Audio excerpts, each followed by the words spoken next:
말은 공손하게, 시선은 단호하게. 우리는 앞서 매력적인 사람이 되려면 성실한 경청자가 되어야 한다고 강조했다. 하지만 대화를 하다 보면 얼마 가지 않아 당신이 말할 차례도 올 것이다. 이때가 되면 당신은 무엇을 말할 것인가? 그리고 그것을 어떻게 말할 것인가? 세실 윌리엄스라는 친구가 있다. 의심할 바 없이 매력적인 사람이다. 아마도 이 책에 적어놓은 모든 매력의 요소들을 가진 전형적인 매력남일 것이다. 그에게 가장 인상 깊었던 것은 언제 어디서나 그의 말에는 염려와 관심, 몰두와 배려의 메시지가 담겨 있다는 것이다. 그 역시 가치관이 뚜렷하고 강한 견해를 가지고 있었지만 그의 말은 강요로 느껴지지 않았다. 언제나 상대를 존중하고 편안한 분위기로 의견을 교환했다. 그는 다음과 같은 기술을 가지고 자신의 입장을 표현했다. 말할 차례가 되었을 때 필요한 기술은 여러 가지가 있다. 그것들은 앞으로 계속 다루어질 것이다. 여기서는 눈 맞춤으로 시작한다. 미하일 고르바초프가 옛 소련의 대통령이었던 시절, 타임즈는 최초로 방미 중이던 그를 인터뷰했다. 고르바초프는 경제 및 정치 개혁에 관한 견해를 왕성한 원기로 전달했다. 그를 인터뷰한 기자는 기사에 이렇게 적었다. 고르바초프 대통령과의 첫 만남에서 굉장히 강렬한 에너지를 느꼈다. 바로 시선 때문이다. 그의 두 눈에서는 누구보다 강한 힘이 느껴졌다. 눈 맞춤은 당신이 지닌 영혼의 깊이를 전달하는 과정이며 상대를 매료시킬 수 있는 가장 큰 무기이다. 물론 이 기술은 얼마든지 개발이 가능하다. 눈을 맞출 때는 그 사람의 눈 겉면만 보는 것이 아닌 눈속 깊이 들여다봐야 한다. 물론 도를 넘지 않도록 조심해야 한다. 상대방의 눈을 쳐다보는 시간은 말하는 시간의 75에서 85% 정도를 사용하는 것이 가장 좋다.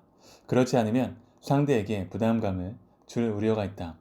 여러 명이 함께 대화를 나눌 때 자신이 말할 차례라면 한 사람만 쳐다볼 것이 아니라 한 사람씩 차례로 부드럽게 바라보며 말하도록 한다. 눈 맞추기를 이용하여 사람들과 시선을 맞추고 당신이 하는 말 속에 그 사람들의 이름을 한 번씩 넣어보자. 그들을 대화 속에 담는 것처럼 말이다. 당신의 따뜻함과 배려를 대화하는 모든 이가 느낄 것이다. 화자일 때 다른 곳 보기는 강력한 의사소통 수단이 된다. 다른 곳 보기란 잠시 시선에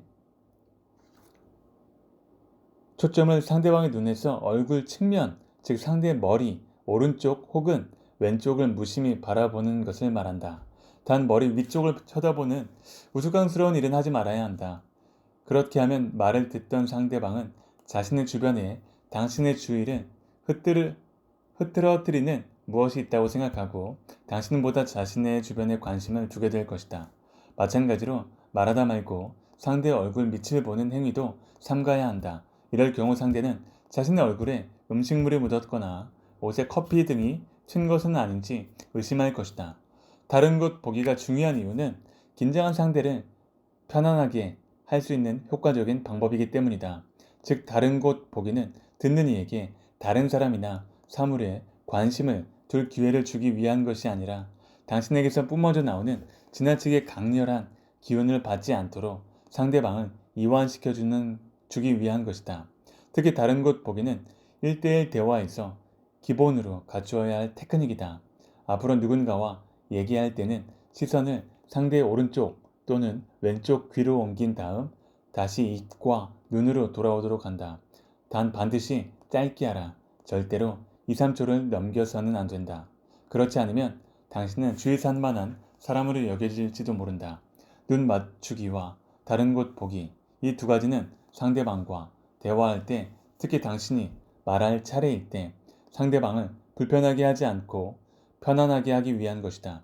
상대가 당신을 편안하게 느끼는 것, 그것이 매력적인 사람이 되는 첩경임을 명심해야 할 것이다.